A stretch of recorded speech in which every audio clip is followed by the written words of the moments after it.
If you can keep your head when all about you are losing theirs and blaming it on you, if you can trust yourself when all men doubt you, but make allowance for their doubting too, if you can wait and not be tired by waiting, or being lied about, don't deal in lies, or being hated, don't give way to hating, and yet don't look too good, nor talk too wise. If you can dream and not make dreams your master, if you can think and not make thoughts your aim, if you can meet with triumph and disaster and treat those two impostors just the same, if you can bear to hear the truth you've spoken, twisted by knaves to make a trap for fools, or watch the things you gave your life to broken, and stoop and build them up with worn-out tools. If you can make one heap of all your winnings and risk it on one turn of pitch and toss, and lose and start again at your beginnings, and never breathe a word about your loss. If you can force your heart and nerve and sinew to serve for your turn long after they are gone, and so hold on when there is nothing in you except the will which says to them, hold on. If you can talk with crowds and keep your virtue, or walk with kings, nor lose the common touch, if neither foes nor loving friends can hurt you, if all men count with you, but none too much, if you can feel the unforgiving minute with 60 seconds worth of distance run, yours is the earth and everything that's in it, and which is more, you'll be a man, my son. And we're starting episode 6 of the Foyne Jones Show with the beautiful words of Kipling's If, which is the biggest example of resilience, which was shown by the England football team. We're recording the day after the night before. It's after the Lord Mayor's show. We're in the final on Sunday. When this goes to air, gentlemen, listeners, boys and girls, we will know the result. But for now, it's coming home. I've got my England shirt on, and that last paragraph, Rob, I love it so much. I've got it tattooed on my chest. But it's been there a while. In the studio today, we have Charlie Hooler behind the camera. We've got Michael Marriott and Rob Taylor, and we're going to be talking waterline, a lot of football, a little bit of Kemp Town, a little bit of Mayfair, and why our producer, breaking news, looks like Antoine Griezmann. Welcome to episode 6 of the Foyne Jones Show. And thank you for letting me start with that, because I think it's a beautiful poem, first and foremost, and it's a great example of resilience that's been shown. We're in the final, boys and girls. Yep. How about that? Amazing. Twice in a row as well. Well, I think we're getting used to being in finals now. What we've got to get used to is actually winning the final. Yeah. And I think that the nation stops when England plays football. And people, my own partner, who would never sit and watch football with me, every time England play at a tournament, wants to become a big football fan and sit and do it. I've been very lucky in my life. This is the only Euros that I haven't been to for probably the last 20 years. And but I've become a bit of an armchair fan now. Actually, I watched it last night in Kemp Town. How about that? Well, there you go. And that was fantastic. And the atmosphere. For the uneducated, that's an area of Brighton which is quite famous for its activities and its entertainment. Is that fair to say, Charlie? That's Yeah, it's got a reputation. Yeah. Michael was he was lording it up in Mayfair. I was on sofa number 1 in the Jones living room, mate. So, but like yourself, Rob, I have been privileged to watch England across the country. Yeah. Really interestingly, and I was like, I really am getting old. They were showing clips of the Ronald Koeman pullback on David Platt. Yeah. Oh, yeah. Yeah, in 1993, it was in Rotterdam. That, as a young 18-year-old, was my very first England away game. Yeah. Really? You know, so I'm messaging my mates who were there with me, going and one of them, God rest his soul, he's not with us anymore. And there was 5 of us that went. It was our first England ever away game, and it was like, and it obviously ended in disappointment, and my England supporting was disappointment. Then I went to Rome in '97 when we got a 0-0 draw and got to the World Cup in '98. I went to '98, but the best for me, and I have seen England abroad, but the best for me was that feel-good factor of Euro '96. Yes, you know, like being at Wembley when Gazza put it over Hendry's head, when we beat Holland again, and the penalty shootout drama. Yeah. This tournament, though, you know, it's almost like there's been like a change. Because Absolutely. it didn't start very well. Did you? I mean, genuinely, we recorded, I think, our first show. Yeah. Didn't we, Charlie? We recorded just it, and it was just as it was starting. Yeah. And we did like a round table with Yeah. Marcus, and we're going, what do you think? Will it come home? And we were all like being a bit naively confident. I remember saying, we will find out how good we are when we play a good team. Yeah. I didn't think we would get to play a good team because, we struggled with Slovenia and we absolutely. went to penalties against Switzerland. I think in the first half last night, we saw we are a good team. Yeah, Yeah. absolutely. I mean, it wasn't smooth sailing, that's for sure. Yeah. And I actually think I'm amazed that it's the first overseas finals that we've actually Yeah. been in. That alone for a team Yeah. of England's size is pretty shocking. Yeah. And you think about how many years of disappointment there's been for the last 8 years or so. We've been playing better. Yeah. We come to this tournament, everyone was expecting it to be almost guaranteed we reached the semi-finals, and it really We didn't were look like that. favourites, Yeah, on exactly. by the bookies, we were favourites. And if you saw them we all saw the group games. Everyone gave up. Yeah. Waves of negativity. And but it's And that's why I wanted to go down the Yeah. use if and resilience. I think it's absolutely. just an example Yeah. of resilience. And the commentators are using the word, the players are using the Absolutely. word. Funny about that. I mean, I think the guy interviewing Gabriel Clark, everyone is like, so first fight on foreign soil. Whoa, let them talk, mate. Let them talk. Yeah, but I yeah. saw a lovely moment when and it was on the telly. Someone, but it was when the players were going to see their family afterwards, and and all of them give up Watkins around. And you're just thinking like, Brilliant. Yeah. they've got something going on in that They group, really haven't do, they? really So do. I mean, the amount of pressure they're going to be under nowadays must be incredible. So for them to kind of put their head down during the group Yeah. stage, not listen to it, focus on Yeah. what they're doing, they were amazing. yeah, a few Fulham connections, not on the pitch, but certainly in the crowd. Because Darren Pratley was there with Ollie Watkins, and he's an old Fulham player who Yeah. went to play with him at Brentford and stuff. And I was like, I try and get a Fulham connection anywhere where I can. Me and Michael have already got a Fulham connection Oh, when we yeah, talk about absolutely, when we we talk will. about the history of the business. So we've got that to go. But Yeah. let's go into today's show. So Michael, welcome to the show. Thank you very Rob, much. welcome to the show. For the benefit of the listeners, just you go first, Rob. Just introduce yourself. Tell us what you're doing, what you've been doing. Just bring yourself to life a little bit. Okay, fine. I'm one of the original people that started the business back in 1985 when I was a little 18-year-old boy. I'm still little, but not 18, unfortunately, anymore. But I can remember I'm trying to do my mental maths there, Rob. It makes me 57. But I remember my very first day like it was yesterday, where I turned up to an empty warehouse. I was met with somebody that gave me a clipboard and a piece of chalk, and basically said to me that all the codes that are on that piece of paper that's on that clipboard, I want you to walk around that warehouse and I want you to chalk those codes on the wall. And then around lunchtime, a lorry's going to turn up from Switzerland, and you're to take the sinks and taps that are on that lorry, and you look at the front of those sinks and you match them to the code that you have chalked on the wall. So I basically laid out the very first warehouse at Waterline, which 39 years ago, and I remember that like it was yesterday. I remember what I wore. I remember my What did you wear? I had a pair of blue Levi's and a blue denim jacket in my blue. There's a bit of a theme going on here, blue. Yeah. Right, and we'll come to that in a denim minute. Yeah, I know. Blue is the colour. I Blue know. is the Yeah, I colour. know. Football is the game. Yeah, I know We're all that. together, and winning is our aim. Yeah. And yeah, I Here at remember the bridge where the exactly rainbow what- shines. I mean, we can do it. Yeah. I remember my blue Mini. I remember my blue everything, and we basically started a business, and we started life just selling sinks and taps, and then progressively, and we did it in a very tight geographical area, because in those days, Franca was a product that you got given a territory in the UK, and you didn't step over sort of county lines with it, and that worked brilliantly. And then we came from the man that started the business with us was a kitchen specialist, and he basically wanted to give service to kitchen specialists that he would have liked as himself as a kitchen specialist. And we grew it from there, and we had a massive product launch the next year. We took on under cupboard lighting. to run alongside the sinks that we do. And then to cut a very long story short, we then took on appliances. We then grew the business. We then moved out of the building that I'd chalked out the first warehouse. We built a new building around the corner. We ended up extending that 3 times because we needed more space.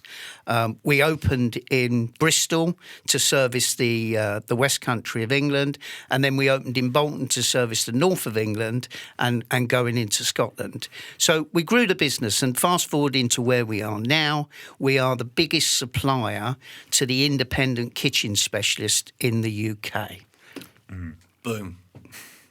I mean, that's the end of the show. Thank That's you, the Rob. end of the show, done. Yeah, thank you, Rob. Yeah. Oh, we can just cut all the Yeah. Chelsea. We can cut all that Chelsea malarkey out of it, can't we? Yeah. And me and Michael Just can kind talk of about bleep other it. things. Yeah. Rob, welcome to the show. Thank you. First time in a podcast studio?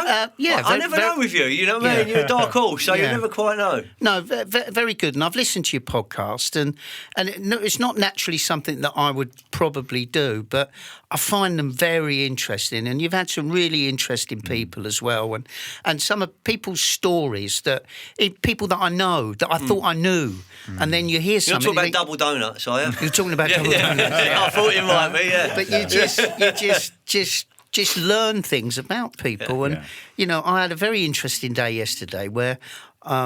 Wherever I travel to in this country, I think, how do I get a train there? Because I live in Milton Keynes, which is probably the best place in the country to get a train anywhere.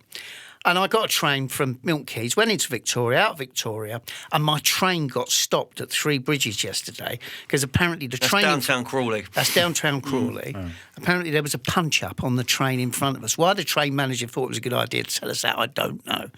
But then I met an Australian lawyer on the platform that said, I'm going to get a taxi. I went, I'll jump in with you. And then a Polish woman jumped in with us. And then some guy that was attending a corporate event in Brighton jumped in with us. So I had a very strange journey down here yesterday. But just that word resilience and just thinking on your feet, because I thought, I want to get to Brighton. I want to watch England play football tonight. And at that point, I thought I was meeting up with my partner in crime here, but he got a better offer in Mayfair in Sexy Fish last He jogged night. you on, mate. I did. Yeah, I was there in spirit. But, but I think, you know, Yeah. the football thing, it just makes people, it's the feel-good factor. You know, the sun is out this morning. I went for a run along the beach this morning. The amount of people on the beach running. It's where the cool kids hang out, mate. Yeah, it is. Yeah, I was one of those this morning. So just The problem is when you do the Brighton Hove seafront, right? Yeah. The problem is, Charlie, you look at this. You think you're doing all right, and then this supermodel walks by. Yeah, you know, abs or and you're just thinking, why aren't you sweating? You know, or the lad to go by with his top off and he'll be ripped, and you're like, oh, come on, that's the only problem when you're in the real cool areas. You kind of dear, you know, work in progress, I think is what it is. Yeah. But we'll get you to sign up to the KBB Running Club on Strava, Rob, so you can share your runs, mate. You share your runs. Well, there we go. Yeah, there we go. I'm very competitive with everyone on there. They don't know that, but I'm like really secretly competitive. Yeah, really am. Who are the top 3 then on? I could tell you exactly. Yeah, I want to know. Oh, is it? Yeah, let's have a look. Who's the top 3 at the moment? Have a live leaderboard. Here we go. Yeah. For the benefit of it, I'm just logging on now, so it's real time. Let's have a look. Oh, here we go. There's the club leaderboard. I'll let you announce the top 3, Michael. Okay, so I'll go from 3rd upwards then. Yeah. So 3rd place we have Ian Boyle.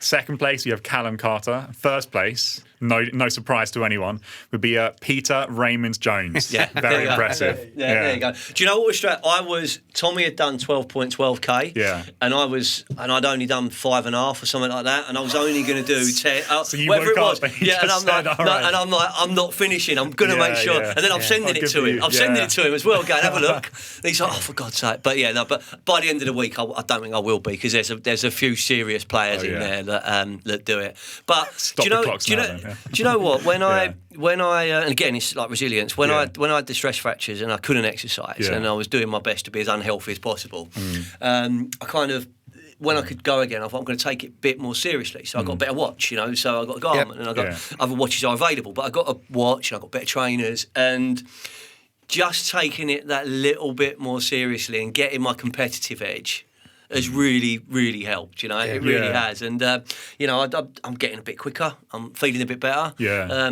I wouldn't say I'm completely holistic in everything else I'm doing, but it does help. But there's something psychological about just investing a bit more time and Yeah. effort into something. If you put more time and effort into it yourself, it just feels that much more rewarding, doesn't it? To be honest, it doesn't care if you're knocking 30 seconds off or 5 seconds off, but it feels like you're putting in the effort and actually seeing It's something also, coming back. you know, Rob, as well. It's like it's raining, I'm still going out. Yeah, It's windy, yeah. it's not going to stop me. Yeah. Mm. It doesn't bother me at all. I went into COVID 3 stone heavier than I am now. Mm-hmm. And then during COVID, I decided that I'd start walking.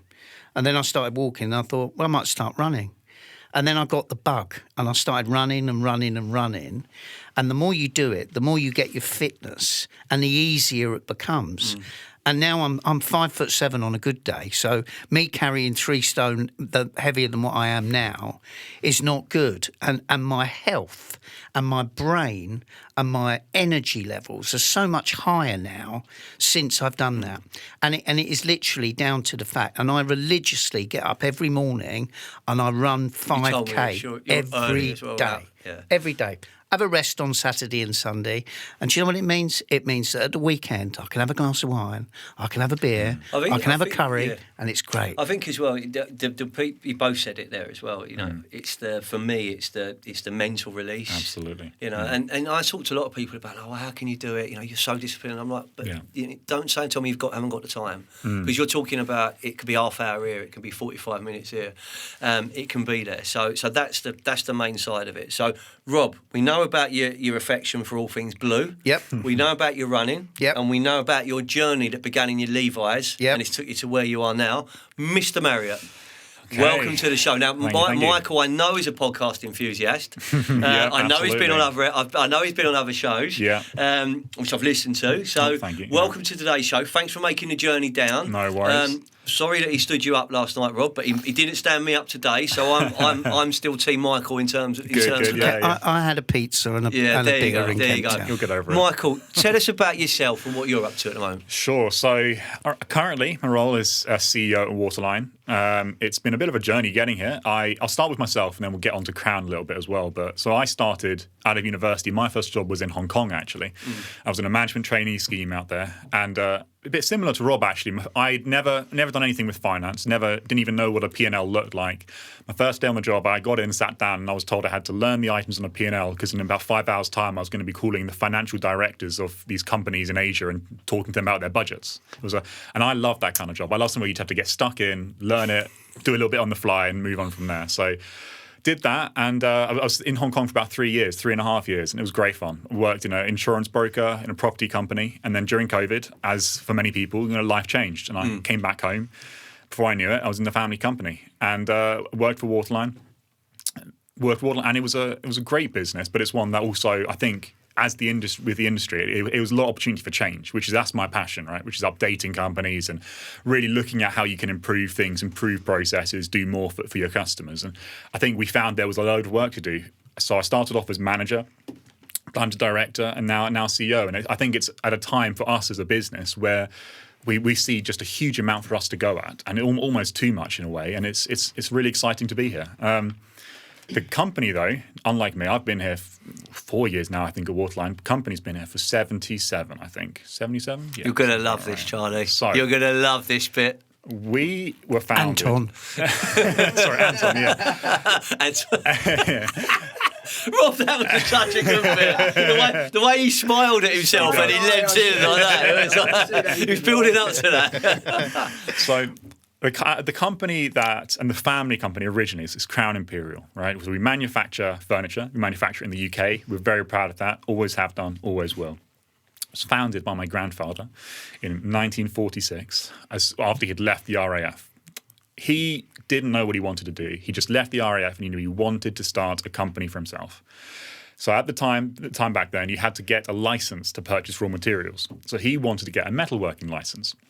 He goes to the local council, the local Fulham council, I might add, walks in, And he says, I want to buy a metal purchasing license. They say, won't do it. They don't have any left. It's gone. What can we get? The only thing you can get is a timber working license. And that is why we are sitting here today. So timber, we started off making toys in Fulham. I think still in Fulham, we then moved from toys onto cabinetry. But at the time, it was kind of desks, office desks, things like that. And we grew out of Fulham, essentially. So we ended up moving down to Herne Bay in Kent. My grandfather bought a piece of land, and pretty soon my father took over the business. We were growing quickly at a point where I only learned this recently. At one point in time, we had a bricklayer on payroll full time because he was building the factory and the warehouse as quickly as we would move into it. He'd build a room, move on to the next room.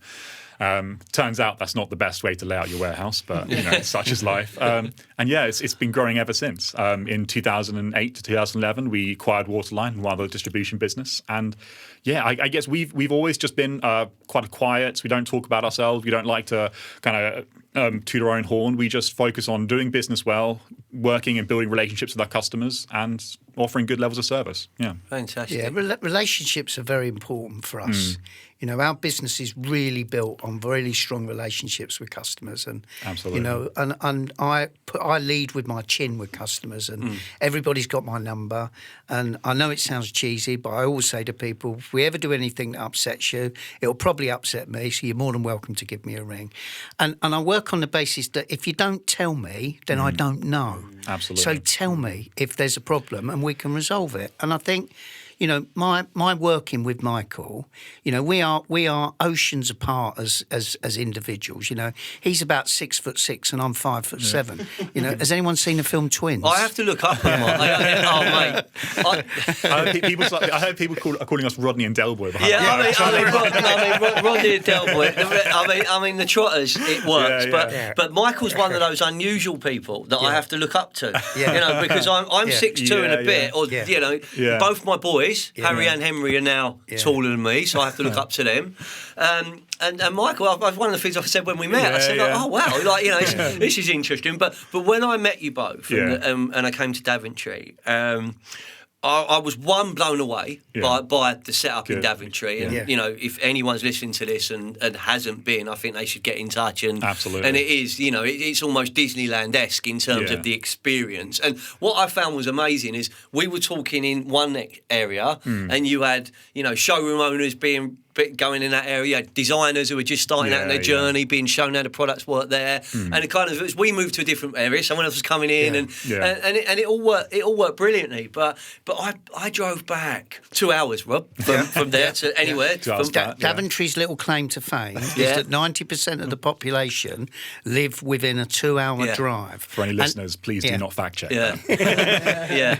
I mean, I did check that because when I got back to Brighton from there, I WhatsApped Rob and said, I'm home now, mate. Great day. Thanks so much. 2 hours 51. And he texted me back. He went, must have been some traffic then. You know. But I came away not just infused about the setup and the availability of products and the scope of design. I was buzzing about the welcome and the passion you both had because, you know, in different ways you were bringing to life the opportunity. And I came away thinking if I was in the beginning of my career or I was thinking about coming to work for people, because it's about people, you know, you get inspired by good people, you get mentored by good people, they lead you, they train you, they challenge you, they push you back, you know. Absolutely. I would want a bit of that. And I'm thinking if I'm excited, this is something it's gonna be attractive to others. So I think I completely agree with that. The double act, as you know, the Del Boy and Rodney double act is what you're pitching there. It works, boys. It really works. Well, my enthusiasm for that business is exactly the same today as it was the very first day when I was an 18-year-old boy setting out in life thinking, where's this going to go? In my Levi's, with my blue battered up old Mini outside. Mate. Still got a blue car, but it's not a Mini anymore. Right? But going back to the relationship with Michael, you know, our enthusiasm, the pair of us think exactly the same. And the energy levels, we have achieved so much in the last couple of years. The way you guys work together, it reminds me of how I work with Holly, our brand director. We're 9 years in working together, and there's almost like a telepathic understanding. You know, like so I could be talking to you, Rob, and I'm saying, right, okay, Rob, what we're going to do? We're going to do this for you. That's going to happen. That's going to happen. She'll be there, not saying, just listening, and I'll come down and say, "Shit, it's done." Yeah. Right. Yeah. Oh, great. And that kind of that understanding, and I'd imagine there's a bit of healthy friction between you at times as well.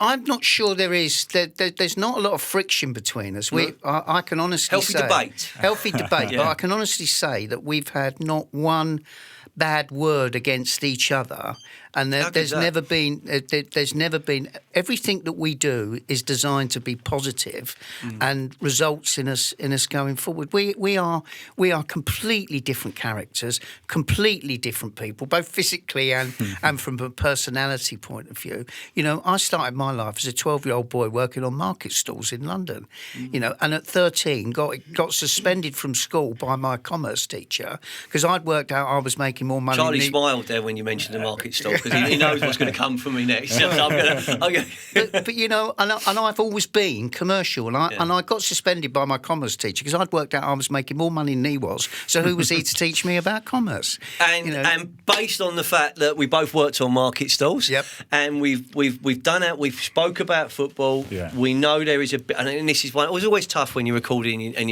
it's going to go out after the result. But I think whatever happens now, the football team has shown resilience. Yeah. This journey that you guys have been on, you know, is more than that. It's so positive for everyone around you in the industry. So we're going to break now. Okay. When we come back from the break, we are going to talk about what's new for your business, what to expect, and I've got some of the stuff you mentioned earlier. And then we're going to actually use this experience and use this advice to just give some examples of what people can be thinking about at whatever stage they are in their career.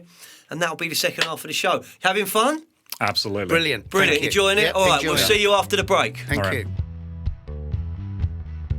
With over 35 years of global expertise in crafting, designing and delivering high-quality kitchen solutions, Carousel offers an unmatched variety of products including surfaces, sinks, taps and appliances designed to elevate and transform any culinary space. Welcome back to episode 6 of the Foy and Jones Show. I'm never going to get bored of saying this, but this is season 7. But we do not have a podcast. We do not have these guests without our sponsors. So, you've just heard the advert. Big shout out to our friends at Carousel, particularly Marcus for his support of the show. Without them, we don't have a podcast, and we can't have conversations like this. And Rob, Michael, what I'd love to do now is just really talk about the market, the industry, and the exciting things that you and your respective business has planned, because there's a lot to talk about. So we're going to try and consolidate that down and send some positive messages out there. So over to you, gentlemen. All right, should we take turns? Which one do you want to start with, Rob? I think let's start with bathrooms. So bathrooms is something that for us is quite a monomental change. That was seamless there. Yeah. You know what I mean? It was. We nice spent little one-two.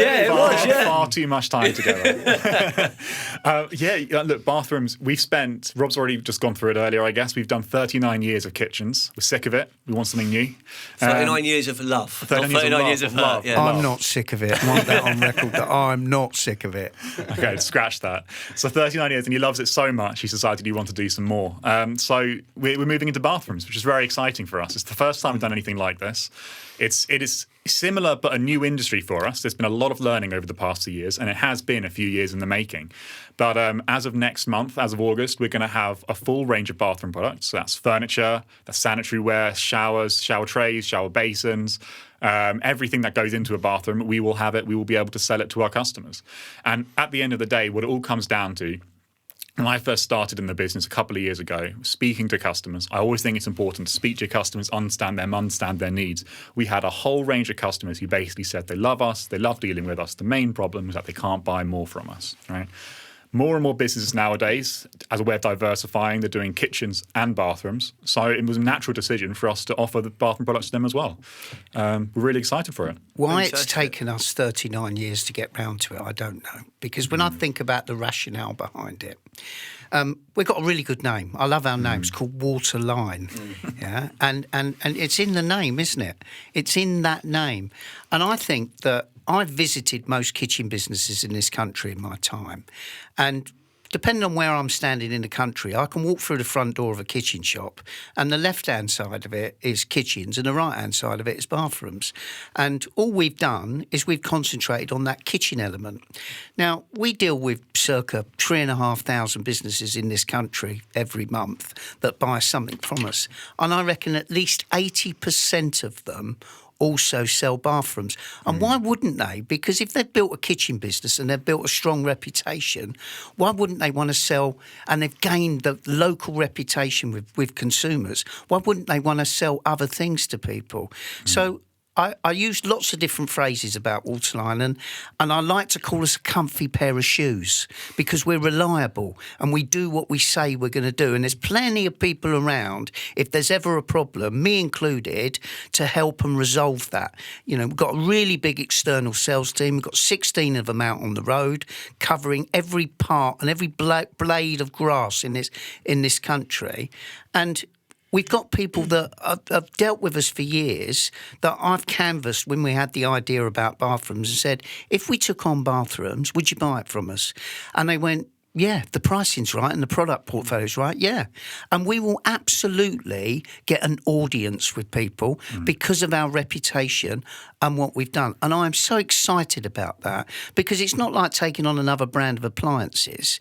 This is 100% incremental business. You're going into a different room. Yeah, absolutely. We're going in a completely different room. And I think the other thing that is a real selling point for the retailers buying the product off of us is that the product is unbranded. So what it means is that the offering that we're going to give to them, because I'm told in the bathroom industry is a real challenging industry because of pricing online with some of the brands. Well, this is going to be an unbranded product that we are only going to sell to bricks and mortar. So the commerciality around it from a retailer's point of view is great. And we've got a truck running past your door 2 to 3 times a week.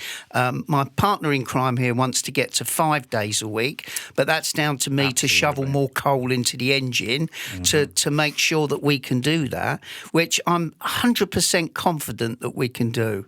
You know, we've just done, for the first time in many years, we've just done our first show at Waterline. We've done the installer show at the NEC, and we did that because that was an opportunity for us to show people a complete solution. So it showed people the fact that we do kitchens, we do bedrooms, and now we do bathrooms. So it's our absolute launch of bathrooms into our industry. And that was heavily publicised in the trade press within the kitchen industry, and that dragged a lot of our customers there. And plus my team worked with me on the stand, and they dragged a load of customers there. So the positivity around the bathroom product at the installer show was brilliant, and it will make us look at other exhibitions within our industry and other industries as we go forward. But it was really well received, wasn't it? People were really pleased with the bathroom product, which obviously for the amount of time and effort we've put into it, was really nice to see.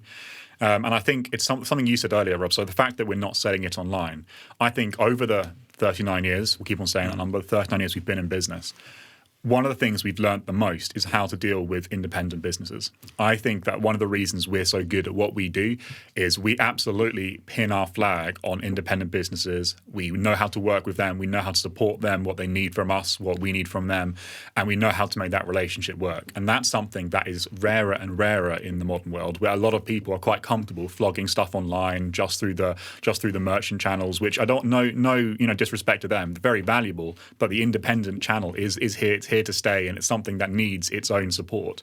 So the fact that we're going to be coming out with this bathroom product, just for example, and not selling it online, that is very much because we're trying to focus it on that independent channel. And yeah, look, the installer show was a great success for us, and it's something that I'm really pleased it's coming into the kitchen industry. It was their first year with kitchens as one of their main sectors, and it's something that we need to put a lot more effort into. Not sure when this is coming out, but pretty soon we'll be announcing that we've joined Bixby as well as a member there. And I think we as a business and as an industry need to be putting far, far more focus onto installers, fitters, and just supporting that market, tailoring products, tailoring services to that market, because it's an issue at the moment. We just do not have enough fitters in this country. There's not enough kind of training and there's not a pipeline bringing people in. And it's something that needs to be figured out by us, by the people in this room, by the industry. And what a great job being a kitchen fitter. Yeah. You turn up on a Monday morning, all the stuff's there, and you turn the radio on and you get on with it. And at the end of the week, when you finish, you get paid. What a great job. And I think there needs to be more younger guys in it, because you can actually earn. The kitchen specialists will tell you this. You can earn really good money there. But the challenge, the wider challenge is making it attractive. Yeah. Absolutely. And do you know what, Peter, what's really important, and this is a real fundamental thing about Waterline, is understanding the people that you deal with. Yeah. I understand kitchen specialists perfectly because I've dealt with them for 39 years, and more importantly, I've listened to them. And they all ring me all the time and they tell me what their problems are in their business. And my job and Michael's job is to come up with some of those solutions to help them with it. And if it's offering them a product that can't be traded online, well, that means I'm a really simple man. All I want people to do is to buy stuff off us, pay their bill, and come back and do exactly the same thing next month. And then I have a great phrase: there must be something else that you can buy at the same time that you're buying something from us. And that leads me on to something that is really positive and a great bit of news, and something my sales team have been absolutely whinging at me about for the last few years. Resilience story right here. This is our resilience. I actually think this is an example of true resilience. Yeah. It's something very special. It's something which we spoke about, which all I together. remember. Yeah. You know, I remember using. Yeah. So over to you, Yeah. Mr. Taylor. Okay, well, we have been known for a very long time for our catalogue, which we affectionately call the Blue Book. Blue is the colour, football is the game. I don't need to say any more, do I? Anton's laughing in the corner. Maybe he'll come and play for Chelsea. Then that would be great. I think it might be a little bit more red than that for me, you know. But we bring it. Charlie's Arsenal like you, Michael. Oh, so very good. you know, just get that in. Yeah. Talk to me about your Blue Book. Yeah, okay. So we went into COVID and we took the opportunity to take the Blue Book and have it online. And my sales team unanimously said to me at the time that was a mistake and we shouldn't do it. I come up with all the spin about how we should do it. You know, do Amazon have a catalogue? No. All right? So, you know, shut up, get on with it, sell more. But we have decided as an organisation now to bring back the printed hard copy format of the Blue Book, which is being worked on at the moment. I think Michael today or yesterday signed it off, so it's now on its way. Big moment. On its way to Big moment. On its way to the printers. He needed convincing to bring it back as well. I did. I was very resistant to it, to be honest. He was very Argos don't have one no more. You know, he was like, exactly. And do you know what? Little Woods don't come through. There's a story behind that. 2 days after the fact that we pulled the Blue Book, Argos pulled their printed catalogues. I thought, if Argos are doing it, then we can do it. And we went into COVID. We came out of COVID. We had a brilliant spell of business. So it made me think, do we need a Blue Book? But we do have a lot of customers that want a printed version. And we deal with a lot of builders merchants, and we deal with, you know, other customers that like to have a printed format. So the Blue Book will be back, and it will be bigger and better than it's ever been. You know, I'm talking from an ex-merchant perspective, and I know it's changing. They've got different touch points now and whatever. But when you've got a customer on the other side of the counter, the other side of the jump, you know, and you don't always want to spin your screen around. So to actually bring something out and to use it as a selling aid, to use it as a visual. I'm going back to my old days here. To have that visual aid, to have that selling there. There's something very familiar, habitual about it, and it also, from that person trying to close that sale, it buys you that little bit of time to get your mind thinking while you're there. So there is it. I used to have that book in the drawer. You know, I inherited it. So it's it signed off on the way back. On the way back, and it gets used in so many ways. Absolutely. And I've spoken to my sales team this week and I've said to them, the Blue Book is coming, it's weeks away. And what I want you to do is I want you to make an appointment with your customers and I want you to say, I'm going to need 45 minutes to an hour. I like quantifying time. I'm going to need 45 minutes, an hour of your time to go through the Blue Book. And then there's the question at the end of it. There must be something else in here that you can buy from us at the same time that you're buying a Franca sink from us or a Fisher and Paykel dish drawer or whatever it is that you buy from us. There must be something else. And that, in terms of scale, can make a massive difference to our business. Just that extra order on every order can make such a big difference. Sadly, gentlemen, yes. we're approaching the end of the show, so I we're talk going too to. much. No, you don't. You talk fantastically. I mean, we're even let the football stuff come in because we do let the odd Chelsea fan in. We try and be diverse and inclusive in the studio. You know, we have to let it go. Yeah. So let's just talk very quickly about that because. You know, you mentioned the installer show, you mentioned bathrooms, you mentioned the Blue Book. Do you want to talk about appliances quickly? Yes. We have a brand of appliances which is exclusive to Waterline because it's our brand, and we call it Essentials. And we launched that product about 10 years ago. And if you asked me who we were going to sell it to, I would have said, we'll sell it to people that sell inexpensive kitchens. Wrong, completely wrong. We sell it to everybody.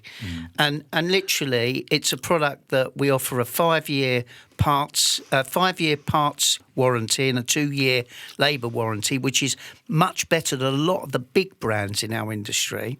And we've used a company in the UK to facilitate that for us. But now we've decided, because something you probably don't know about my partner in crime here, is he got a first in Mandarin at Cambridge University. And he also speaks fluent Japanese as well. It's really funny when you see a Chinaman look at him and he speaks fluent Chinese to him because they're not used to seeing We've spoken about you. We spoke about this because I was absolutely fascinated about the lifestyle, fascinated about the language and how you overcome it. And he went, "Well, I speak fluent. Fair play." But I think to summarise that from everything you've said, and it's something we spoke about downstairs, and I think it was beautiful. It was a beautiful point, and we'll end it on this point: is that. If I was setting up a showroom, a kitchen and bathroom showroom, me and Charlie were Hula and Jones. We're setting up a showroom. Well, where do you want to go? Kemp Town? We're setting the Hula and Jones showroom up in Kemp Town. The first account we should consider opening is with you, gentlemen, because you're like a one-stop shop. 85-90% of what we need could be secured from you. Absolutely. Fancy it, Charlie? Yeah, let's do it. Let's do it. And you know, I have one last thing to say about the Essentials product. Again, with what we said to you about bathrooms, is that you can buy Essentials from anybody you like as long as it's us. And again, it means that we won't sell it to anybody that wants to trade it online. So kitchen retailers are comfortable in the fact that the price that we advertise in the Blue Book, someone's not going to pull out a smartphone in their showroom and say, well, I found this online, what are you going to do about that? So it's another real advantage. And when you look at the range, we've got everything that's sexy in it. We've got venting hobs, we've got wine storage, we've got lots of different sizes of refrigeration. We're in, Charlie. We're in. You open the shop, we'll come and supply you. There you go. Deal. Sold. Okay. So I hate doing this, but we've got to bring the show to an end. So I need to dip into your respective knowledges. I want you to finish the show by giving a message of inspiration, a message of advice, an example of resilience which could resonate with the up-and-coming generation, someone wanting to change jobs. You go first, Michael. What would you like to say as your advice? As a long-time listener, I came prepared for this. I know you like to end the show with this. So I've got 2 if that's all right. That's what I like, Charlie. I like long-time listener coming prepared. No pressure, Rob. Now, these are both pieces of advice. The first one, and I'm a big believer in this, is I think people need, in business and in life, drop the ego. Right? You have to learn to, as great as it is when I'm speaking to customers, I love hearing how great we are. I need to hear where we are bad, where our bad levels of service. And as it may not be nice in the moment, but I love it when I talk to a customer and something's gone wrong, right? I love it when somebody says, I've really let them down here. Not because we've let them down, but because then I know what needs to change, what we need to do to move on and to improve things. Similarly, you talk about how we're different personalities again. The way it works is neither of us have an ego. We're more than happy to say, well, one of us goes wrong, one of us does something right, where we disagree. It just gets sorted and we move on. And I think in life and in business, you need that. You need different opinions. It only ever works without the ego. That's point number one. Point number two. That's a good point, by the way. Well, yeah, no, I really. It's something that it's not massive to do, but it makes such a big difference. Just being able to get your head down, accept when you're wrong or when the business has done something wrong, and adapt to it, move with it. It really does help in business. And there's a second one, and this is maybe a bit more off piste, but I think I really love when people see different parts of a business. Right now, if you're in an independent business, guys who run independents, they already have 6 or 7 jobs. But in a larger business, let's say a merchant, I love it when somebody sees different parts of the business because it lets you understand how the whole thing works, right? If you're in sales and you also know how logistics works or how finance works, how your marketing team works, bringing that together is so valuable to an employer. And when I've been through that myself, I've worn many hats in my life and I've done many different jobs. And I love it when I'm looking at somebody else or looking at a CV and somebody has been in multiple different functions, because I think it rounds out the person a lot better. It also brings more value. A salesperson who knows how the credit team works or knows how the logistics works will actually do better at sales. So getting stuck into different parts of the business, seeing how things work, and drop the ego. Love 2 it. points. Thank you, Michael. No worries. Mr. Taylor. And then I think from me, I'm somebody that bounces out of bed every day. And it's really important in life that you get up and you think positively about everything that you're going to do. And if you put the spade in the ground every day and you dig hard, you will get rewarded. Every day of my working life, I've done that. And it's given me a fabulous life. I've had some fabulous experiences over the years, and just bounce out of bed every day. Don't whinge. Whinging achieves nothing. Being positive about things achieves everything. Now, I have a statement from Michael's father. He used to say to me that if you wake up every morning and think you're going to have a bad day, there's a really good chance that you will. But if you wake up every day thinking you're going to have a good day, there's a very good chance that you will. And that's so true in life. Enthusiasm breeds enthusiasm. I completely concur. I completely agree. And just how he said that, you remember you guys saying you like Rodney and Del Boy? Yeah. That really reminded of when Del Boy would say, "Your mum on her deathbed," Rodney. It reminded me of that little moment, the way he said it there. But actually, being positive makes such a difference. Absolutely. We all deal with bad stuff. We all deal with really tough stuff. Yeah. But actually, if you approach it positively, we can make a difference. So we're going to end this episode with a very, very quick round robin. Griezmann, when we next meet, will England have brought it home? Yeah, go on then, I reckon so. So it's a yes. I hate it. Do you have a score for us? No, I wouldn't be so bold as to make a suggestion. I don't know. It's the same thing. Do you think last time we talked about this, it's I feel like the expectation is that we're not going to do it, so maybe this time it's just going to happen. Something's got to give eventually. Yeah. But who's to say? We'll Michael? see. I'm terrified. Look, by the time you've made it to the final, anyone can win one match, you know? So I never say never. The brain is a little bit nervous, but the heart says yes, absolutely, we can win it. Yeah.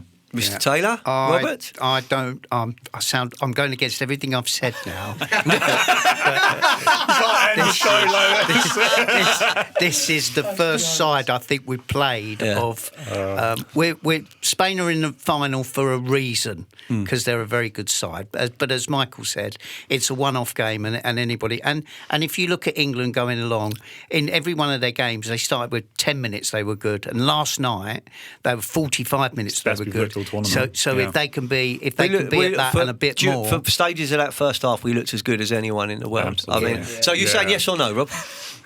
It's coming home. It's coming home. So it may even be home. I'm going to end the episode by saying this. The England football team, led by Southgate, took criticism. We were crying out to make substitutions. We were crying out to change the formation. change the formation. I think potentially if Luke Shaw's fit, he's going to start with Luke Shaw and not Trippier, because there is a situation there. Foden's as good as anyone in that Spanish team if he's given the ball in the right place. I think Spain are due a bad game. All right, and I think two things need to happen. I think we need to be absolutely best in class at it from the get-go. Spain need to wobble. I'm sticking for what I said, Charlie. I think he's coming home. So I know this is going to wear after the result. One last thing. How many people are going to call their British Bulldog Ollie? Ollie, Ollie, Ollie. Oi, oi, oi. Thanks for listening. That was a brilliant episode. The country's on a high. This podcast is on a high. Michael, Rob, thank you so much. Thank you for having us. That's the end of the episode. Thank you.